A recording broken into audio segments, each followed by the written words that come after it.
What I want to do today is just show you a different perspective, okay?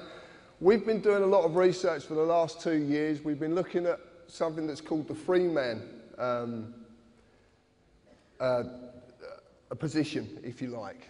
And we've been looking at a number of different ways, and a lot of people have brought a lot of information over the last 2 years to this. It's basically a website, would you believe? That's what it is.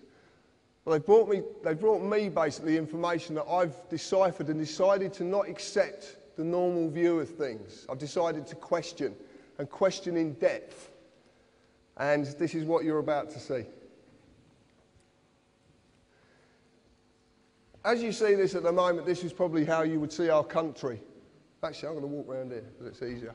So as you would see our country, you would see there's a parliament, and then people in that parliament are meant to represent you because you elect them to do that. That's what you believe. You believe in politics. A lot of people believe in politics.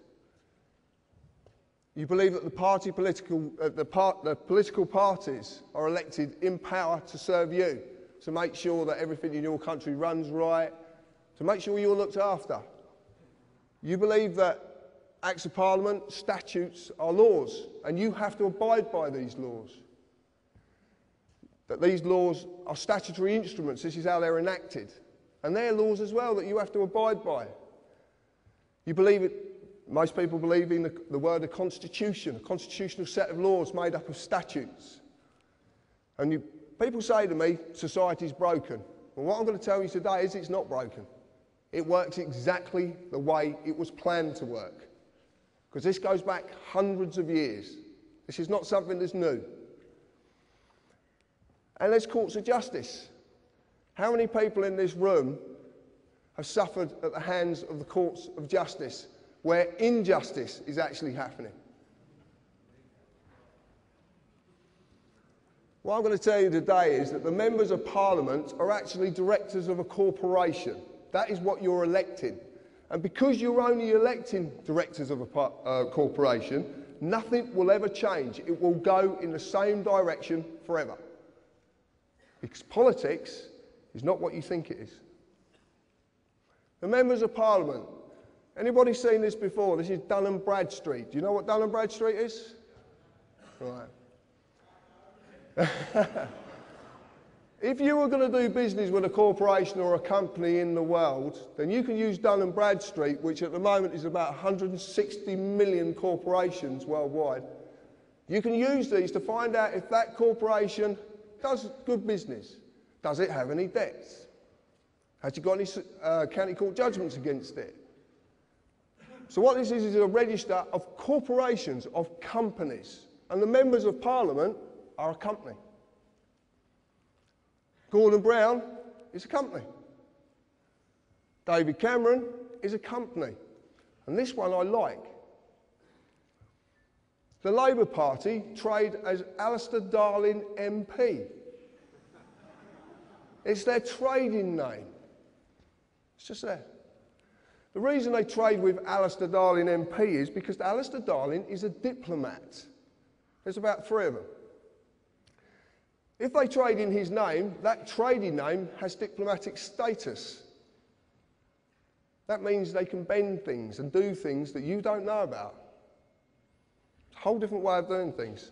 This is what politics is about. This is what you believe to be the people representing you are doing, but they're not. This is what they do. So we look at politics as pertaining policy, an administration of a government, a plan or a course of action, also defined as a political party, corporation, written contract or a certificate of insurance. Acts of Parliament become statutes, primary legislation. You know what legislation is? You've heard this word, yeah? No? Internal, enacted, enforced by statutory instruments which are secondary legislation. Council tax is a statutory instrument enacted on the 1st of April 1993 under the primary legislation, the Local Government Finance Act of 1992. But when we look at a statutory instrument, we find it's a created, written, legal contract. It's not law. Where does it say it's law? Can you see it? Society. So I'm going to look at society and the contracts. Society, the socially dominant members of a community. Does this country have a socially dominant element who want to stay socially dominant? Right. It is a number of persons united by mutual consent in order to deliberate, determine and jointly act for a common purpose. Does that ring any bells? Contract is an agreement between two or more persons that creates or modifies an existing relationship. Offer, consideration and acceptance must be there or exist for a contract to be made. Then we look at a constitution, the fundamental rules, written or unwritten, which John explained earlier, that establishes the character of a government by defining the basic principles society must conform to. Do you have to conform to things? Do you? Do you pay tax? No. You don't? Join the club. You were not given a choice if you wanted to join this society. It was made for you at the time when you could not express a choice. So when we look at the word statute, I know I like this one, a legislative rule of society given the force of law by the consent of the governed. And I ask you, please, if you could explain to me where in that definition taken from Black's Law Dictionary that says that statute is law. The force of law, but it's not law. Right. I will get to that, not quite yet, but I will get to it. From the neuter, everybody must know this word status.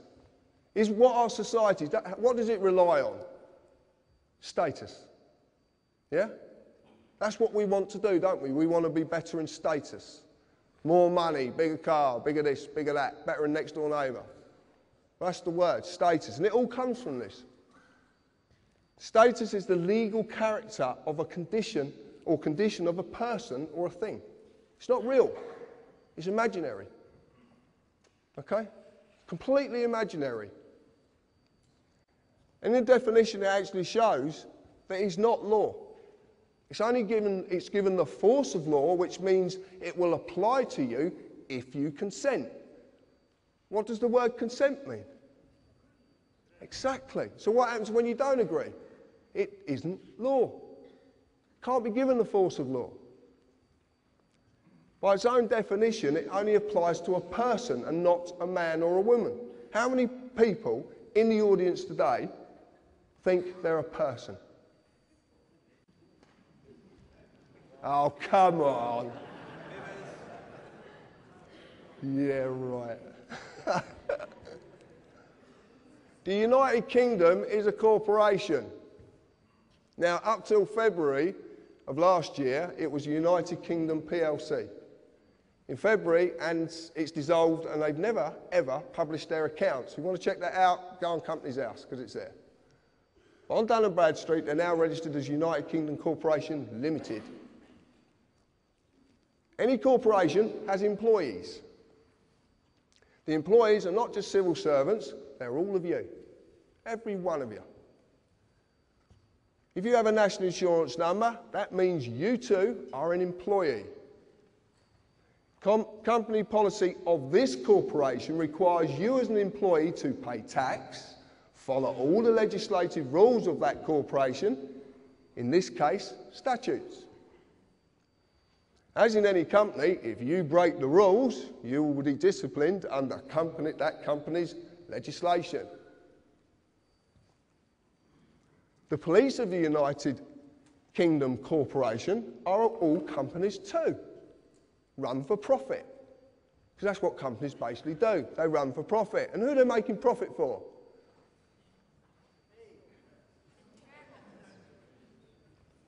Directors, shareholders, they all want a profit. And where does that profit come from?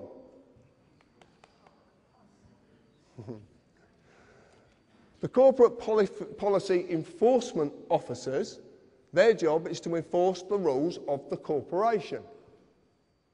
The courts of the United Kingdom Corporation are all companies run for profit as well. If you break the rules, you will get an invite, which is a summons. You will there to their place of business to discuss your punishment. Except that they are not inviting you, you just think they are. Even the highest court in the land is a corporation, the House of Lords. So, we believe that the courts are issuing us justice. We believe that we're going to get a lawful trial. There is a massive difference between lawful and legal.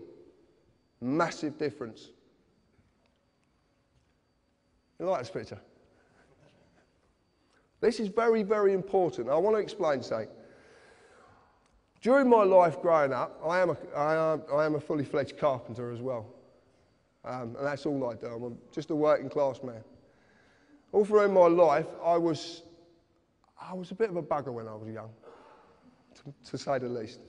And there was a policeman called Mick Reed, who was a very dear friend of mine, who helped me incredibly when I was young.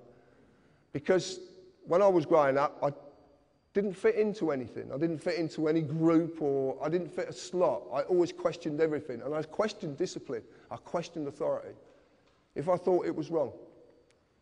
And I suffered for it as well, many, many times. But Mick showed me that there is what a real policeman's about. And this is where this comes from. This is where I understand this now. A policeman, a human being, his duty under common law of this land is to serve and protect every individual in this land. You've heard Albert say this today. That is his duty. That is what he does his job for, to serve and protect and never, ever delay right or justice to any individual in this land. That's their job. They must uphold the common law. But they have a fiction attached to them called a police officer. Now, if you look at the word officer, it comes from the corporate world. What's a CEO? Chief Executive Officer. It's all officers. They're unbelievable. This man on my right is who enforces statutes on you. This man protects you. But the trouble is, the boys in blue, who I've got all the admiration in the world for, because I've got a lot of friends in the police force, don't know the difference. They don't know the difference anymore. And some of them didn't know the difference in the first place, because they're being told wrong. They're not being told about this bit, they're only being told about this bit. And funny enough, I had a conversation with Albert the other day, and he was telling me some things that are going on in the police force regarding their training at the moment. And all of them are being trained to be this. Okay? So when you meet these people, what we're trying to do is, I wouldn't say educate them, we're try to bring them to an understanding of what they really are and what they're supposed to do. And I recently, same as Albert did, I went for a police force from down the bottom to a chief inspector, and made a chief inspector, overall statutory legislation, and you go back to common law. Anybody can do it. You just got to know the language to speak, because there's a language they're using against you that you do not understand. You might think you do, because it's English, but it's their language. It's called legalese. It's the language of the Law Society. Any society, I'll go into this in a bit, but any society, you can start a society tomorrow and create your own language. Anybody can do it. So we need to just gently tell these people. Now, we have methods of talking to these people that sometimes prevents us being dragged down ourselves. And I will be going into that. But it doesn't always work. Because if they're going to slap the cuffs off you and drag you away, they're going to do it. Okay? And you might as well just make it easy, but always let them know that you are protesting. Peacefully. No violence.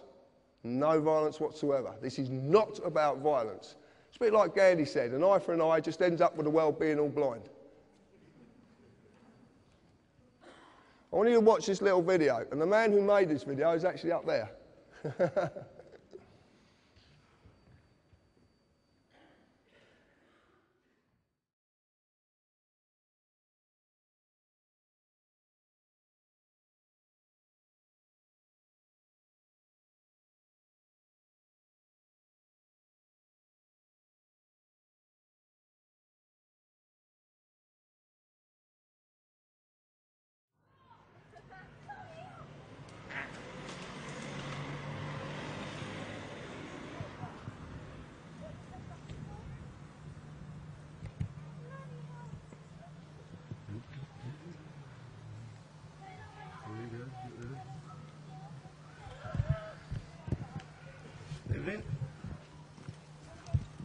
Put the camera down for Can I us, help mate. you? What? Can I help you? Put the camera down for us. What for?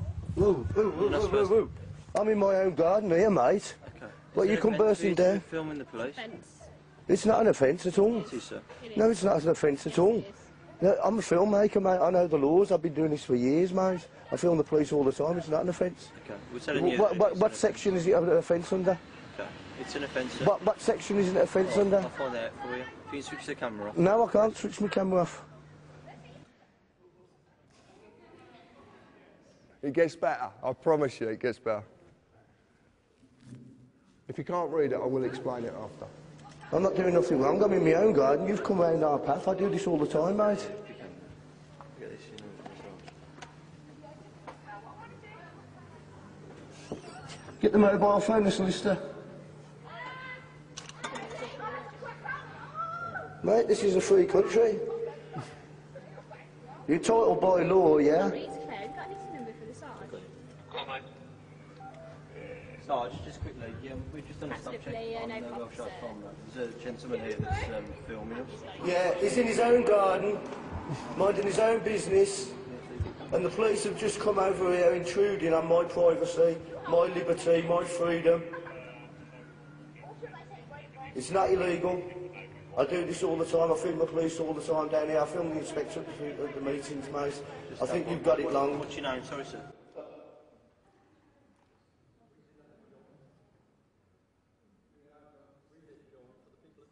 No, I'll do it I after. think you've got it wrong, right? And what you know what you ought to do, mate? Do you know what you ought to do?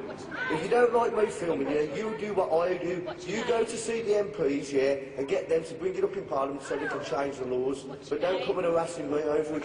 Sorry, sir. It doesn't matter who I am, mate, you know. You're number 58. You know. I'm not doing anything wrong at all, mate. Nothing wrong at all. You just took it on your own head to come over and harass me, you know.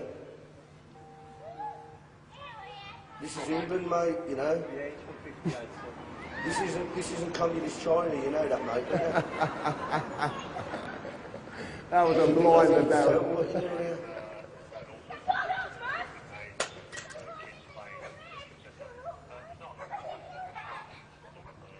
Yeah, it's not an offence, mate, see.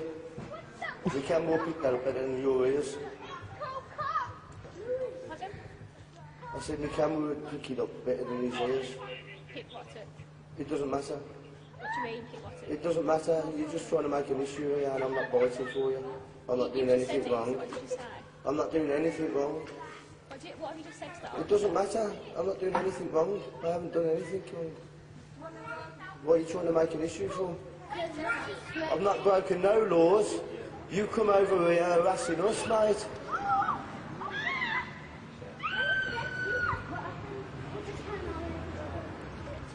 Thank you. Have a nice day.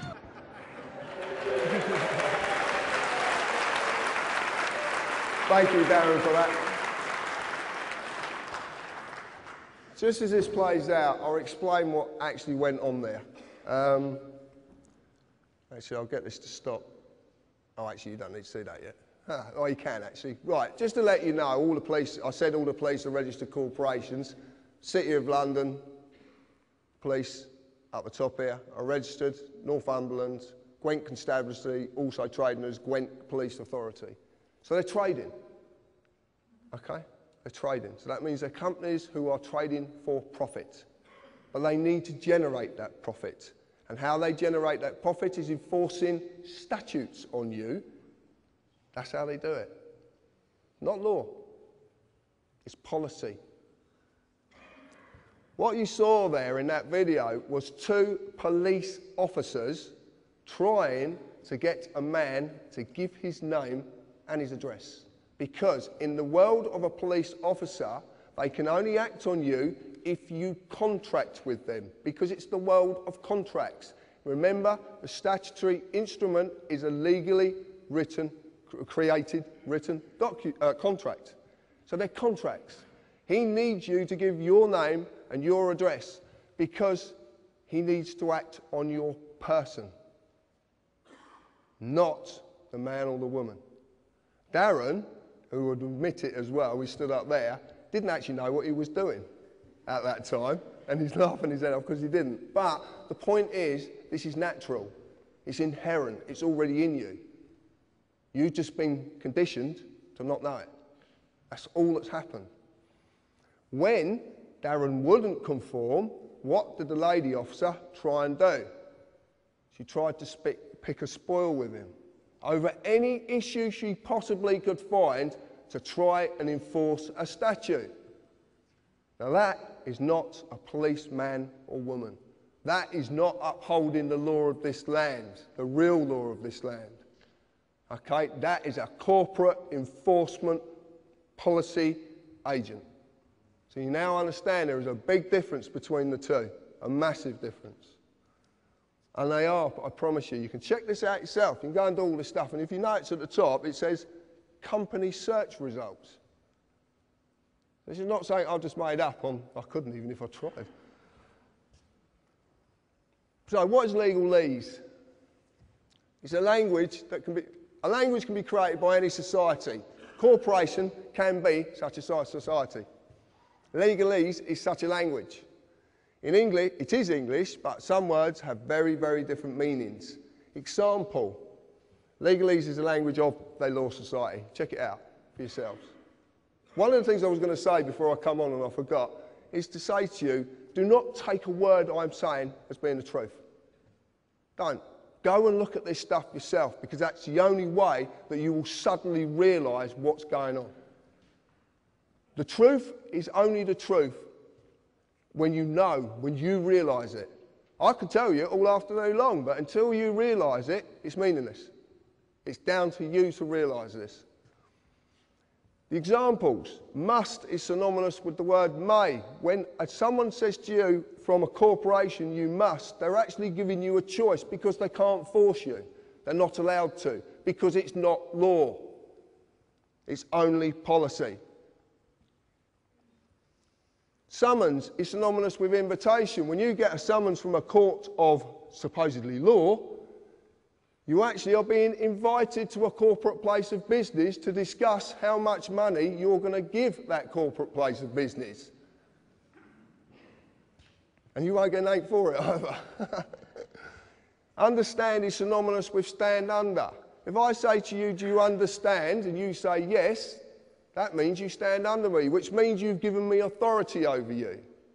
It's as simple as that. It's so simple. But this is a language you don't know. You don't know you've been spoken to by this language. Ministry of Justice, also traded as every magistrate's court in this land. The High Court of Judicia. All of them, every single one, is a corporation running for profit.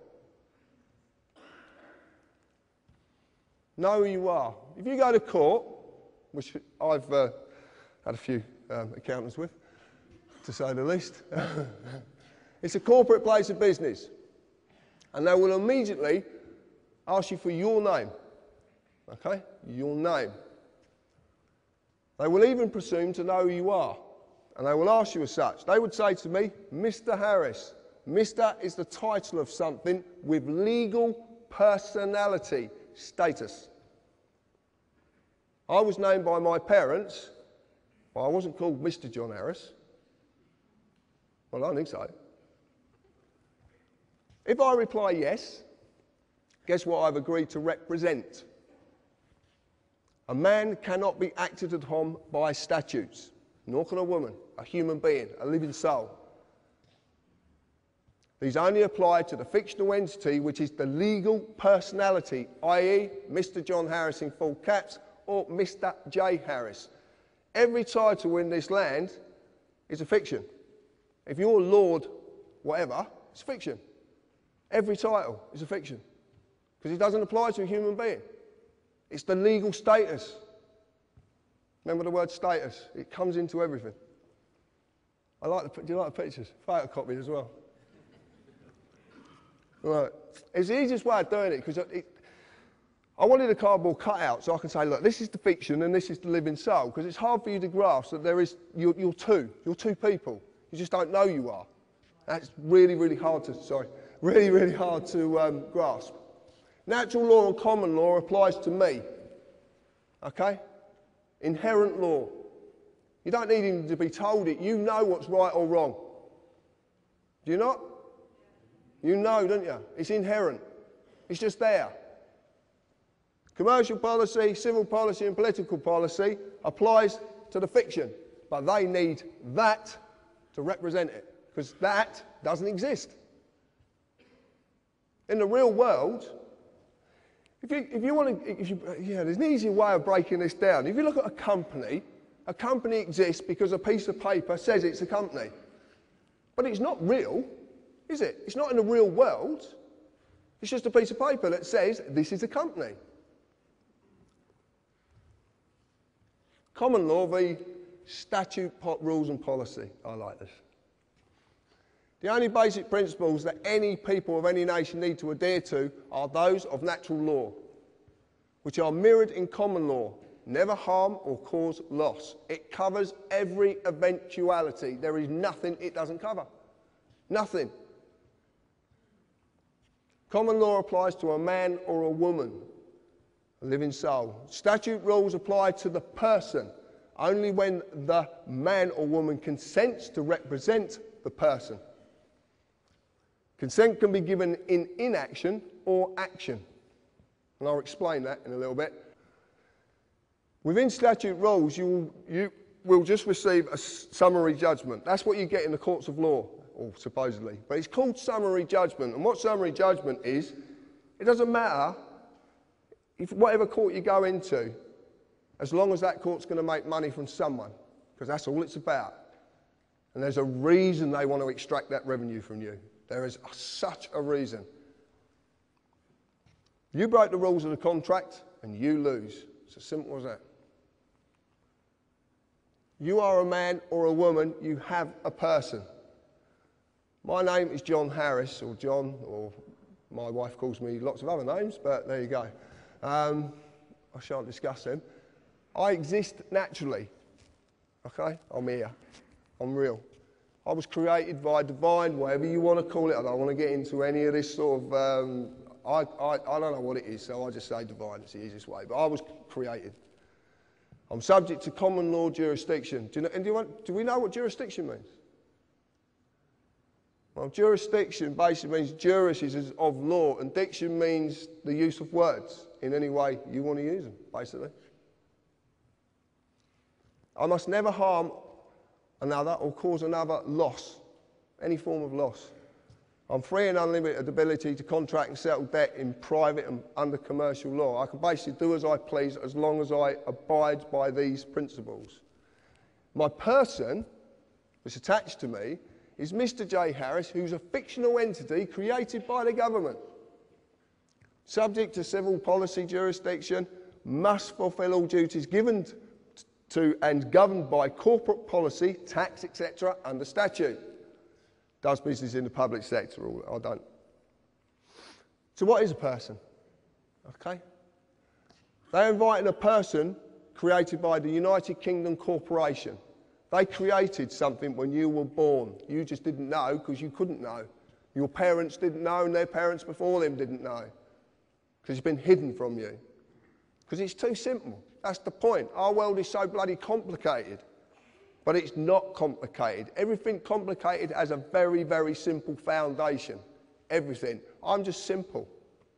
I just look at things simply. Your person was created when your birth was registered and evidenced by your birth certificate. Man created government, which in turn created persons. Your person is not you. It is a legal fiction which you are falsely identifying with because you've been deceived. Massively. You don't get to say what its rights and duties are. The United Kingdom Corporation does. Like I said, you've been misled and you've been deceived. Let's define the word person. Includes natural person, firm, co-partnership, association, limited liability, company or corporation, legal personality. Well, I've got a problem with this. First off, the first one we had was how can you define person with exactly the same word because you're failing to define anything? And this is in Black's Law Dictionary, 8. If you look at person in Black's Law Dictionary 3, you'll see it's a fiction. Actually says it, it's a fiction. Because it's not real. It's not real. And I want to ask a question as well. Why would you need 8 revisions of one dictionary of law? For what possible reason? Why would the words change? But why would they change? A word means something and it never changes. So if it's being changed for a reason.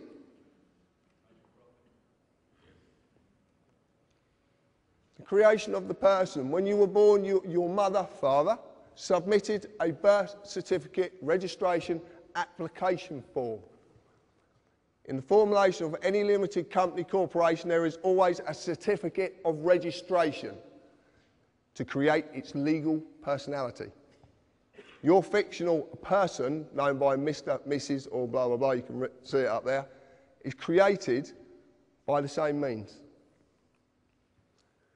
So this is interesting as well. People like, I couldn't believe this. When I actually found out, and this comes from Rob Bernard. Do we know who Rob Bernard is? Really? Yeah, good. I'm glad. Right. When you submit, you are bending to another's will. Okay? So you're bending, you're agreeing to bend to their will. When you register, you are handing over title ownership of whatever you're registering to whoever you are registering it to. You actually physically hand this over. And in doing this, you acknowledge the transferring of that authority.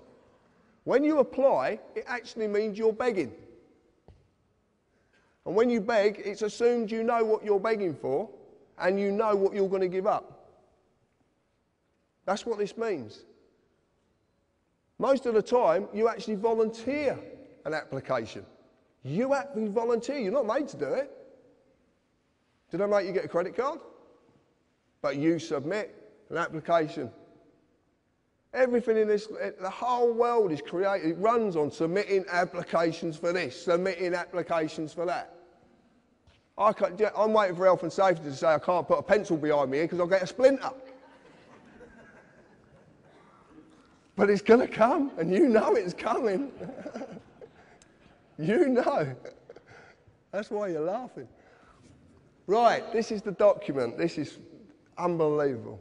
Right, this is, you've all seen this, yeah? You know what this is, yeah? Birth certificate. Right. You get a certified copy, you do not get the original, because that goes somewhere else.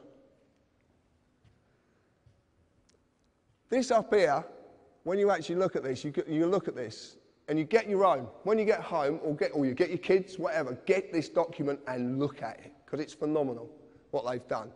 The name of the person's being created in capitalised surname. See the surnames in capitals, okay? It's a fiction. This is being created. That fiction is going to be created there. But what they need is, they need another fiction to do it.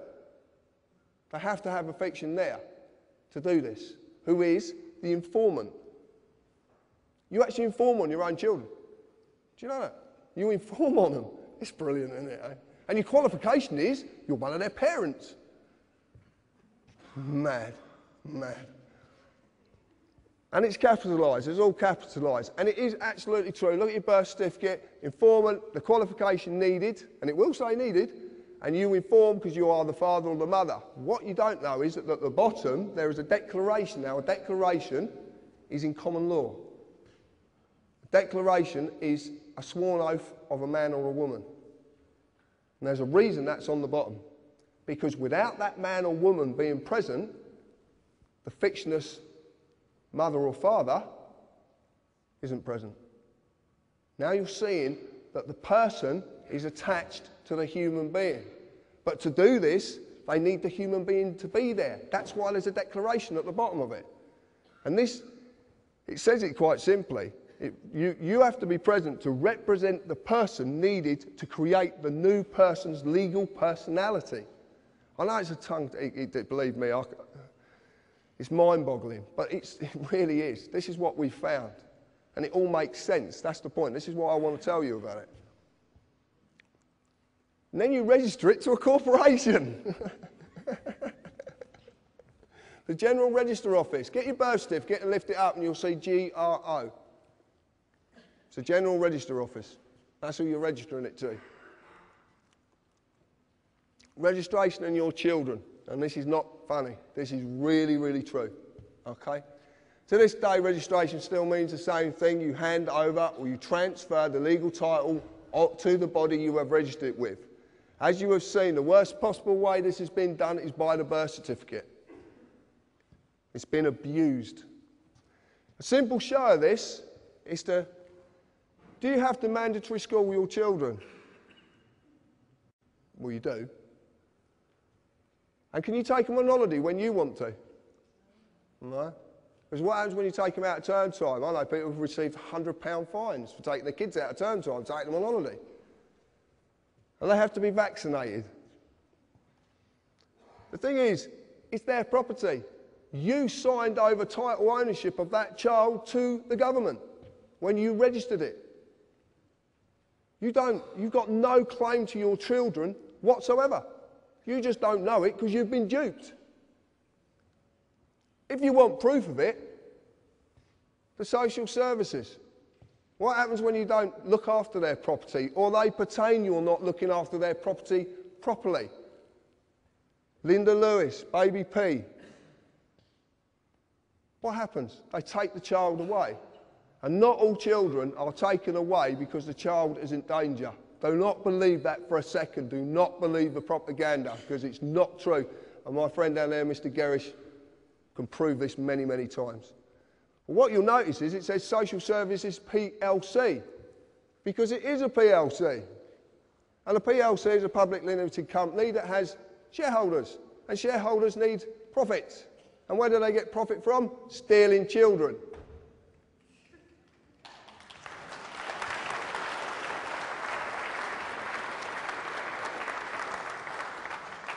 I couldn't believe this when I found it. I was stunned. Brian's been telling me this for 18 months. And I couldn't believe it because I couldn't see any facts, and I only deal with facts. I deal with black and white, right or wrong. There's no in-betweens. Something's right or it's wrong. And this is fact, and it makes sense. I want to prove it as well. Consider this. Could the government lawfully take your car and crush it if you owned it? Right. When you register your vehicle, you hand over the ownership, title ownership of that vehicle to the government. You get a V5 document, and it's the registered keeper. Look on anyone, registered keeper. If you look on the advert that's on the telly, and they crush the car in front of the couple, just come back from wherever they come back, and the car crashes up in front of them, the voice says, we have a legal right to do this. But it doesn't say, we have a lawful right to do this. Because they haven't got a lawful right to do it. They've just duped you into giving your property to them so they can crush it when you don't put bloody tax on it. Incredible, incredible. Basically, as well, when you do this, when you register it, as stated, because it is stated, you agree to abide by their rules. MOT certificate, road tax, and the fuel levy tax as well. You agree to this. This is what you agree to because it's part of the deal. And then you register it to another corporation. Please remember this. Please, please remember this in future. When you register something, anything, you give up ownership of it. Your house, your car, your children, whatever it is, you give up ownership of it. I know you shouldn't own your children, and you don't, but your children are your children. And no one has the right to take that child away from you. No one. You get a certificate of title, and it's worthless. It's not worth the paper it's written on. Fixed penalty notices. So why are there so many fixed penalty notices? You get a fine for filling your bin up too much, or putting it out on the wrong day, or sticking it in the wrong position. Speed cameras, sworn documents. Well, what are these notices in the real world? They've been issued by corporations. And the corporations are dreaming up more and more reasons for penalising you. Penalised by the way of forfeit. Something surrendered subject to surrender as punishment for a breach of contract. These are called adhesion contracts. An adhesion contract is a type of contract that is legal and binding agreement that someone writes, makes it their, they basically do as they please. They've got all the bargaining power, they attach it to you, and it's to their advantage. A notice is not a bill. A notice is not a demand. If you went to a restaurant and the waiter come up and said, that's £60 for your meal and I serve you notice, what would you do? Pay or ask for a bill? Well, you'd pay then, obviously. You ask for a bill. Have you ever thought about actually asking the council, can I have a bill please for my council tax? Because you've never actually sent me one. This is simply a tool of revenue collection. And the true reason this is being forced upon you is because your person is simply to maintain the illusion that they have control over your life, your fortune, and your freedom. Because your fear and their ability to take from you something you deem to be valuable. And that is money. Yeah? Do we all believe money is valuable? We all use it every day, don't we? Yeah? And we all believe it's got some worth. These pieces of papers and coin has some worth. Because you can take it somewhere and someone will give you services for it. I shouldn't have said it that way, should I?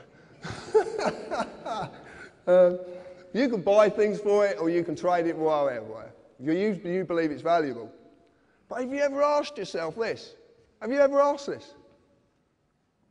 One, it's all in capitals, so it's again the fictional world, but have you ever asked? £20 of what?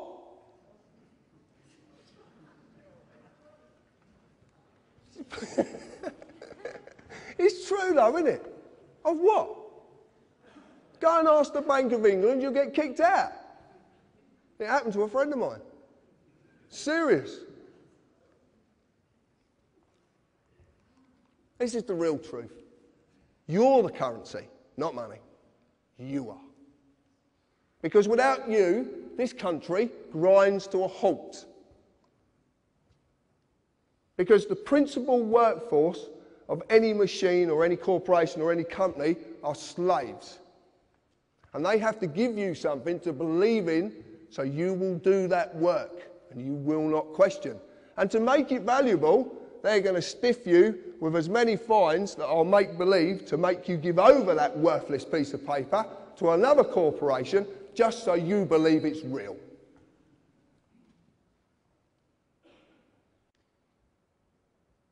No?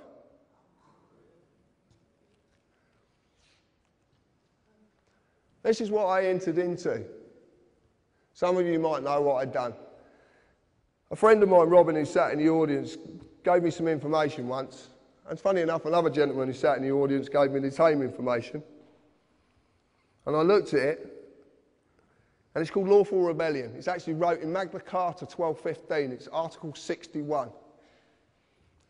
Now, I know a lot about Magna Carta now, and I know that Magna Carta certainly wasn't right for us. And we can't use it. We can't use it. But we can use the method of lawful rebellion, because lawful rebellion says, and what Article 61 actually says, it says lawfully hinder, and it says you must never ever use violence. We can't sort this out with violence. Because if we sort this out with violence, violence will always ensue.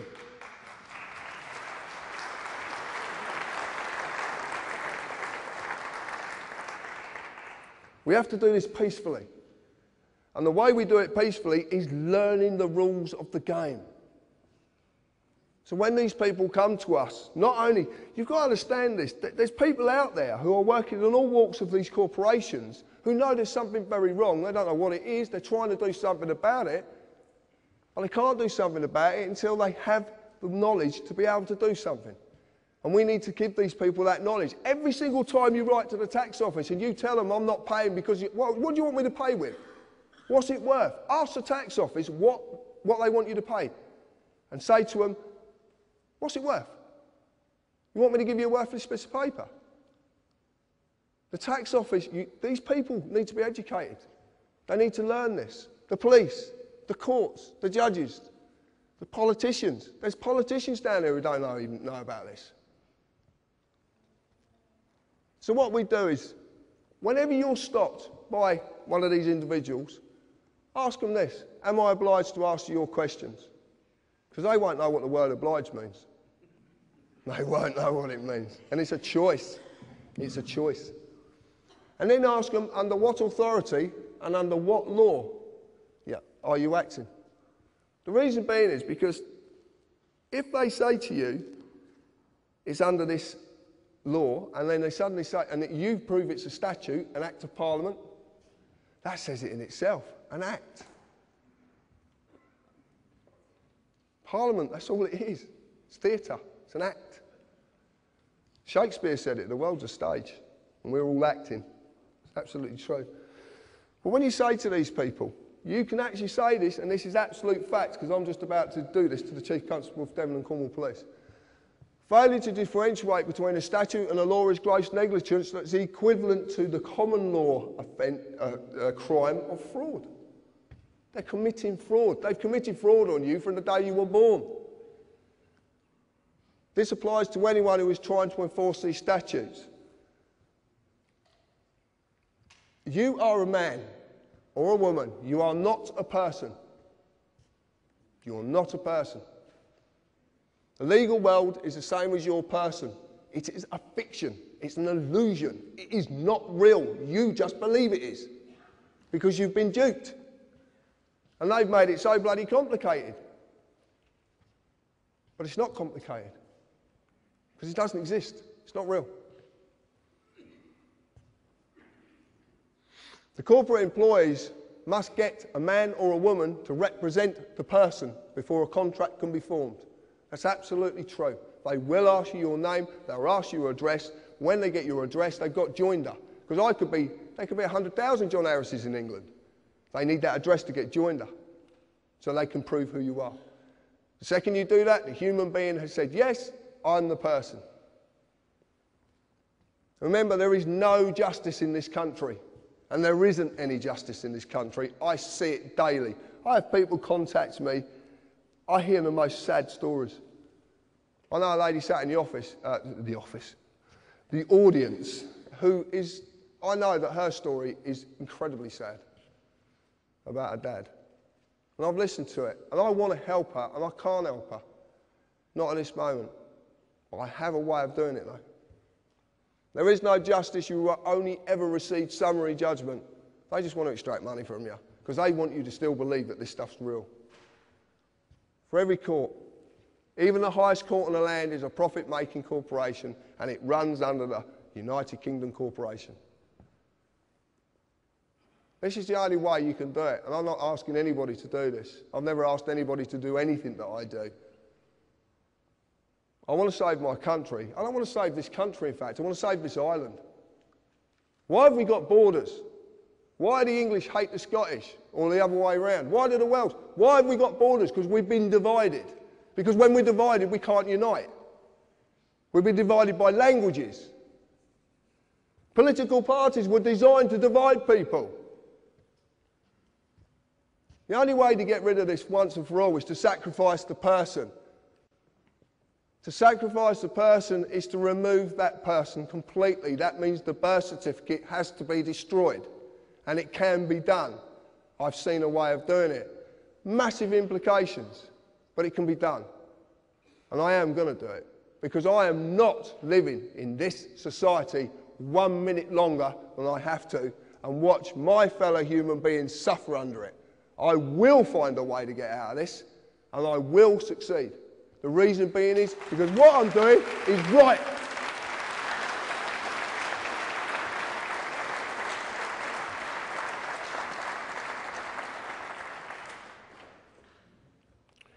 It breaks my heart. I could wait for the world.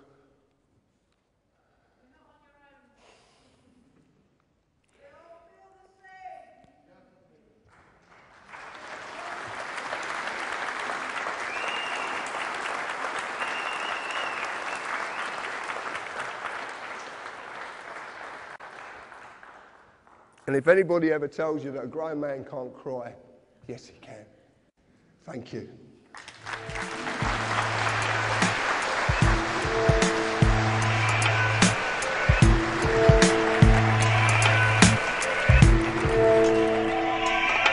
It's just some of the things you said keep going round inside my head. I'm gonna save my soul before things get impossible.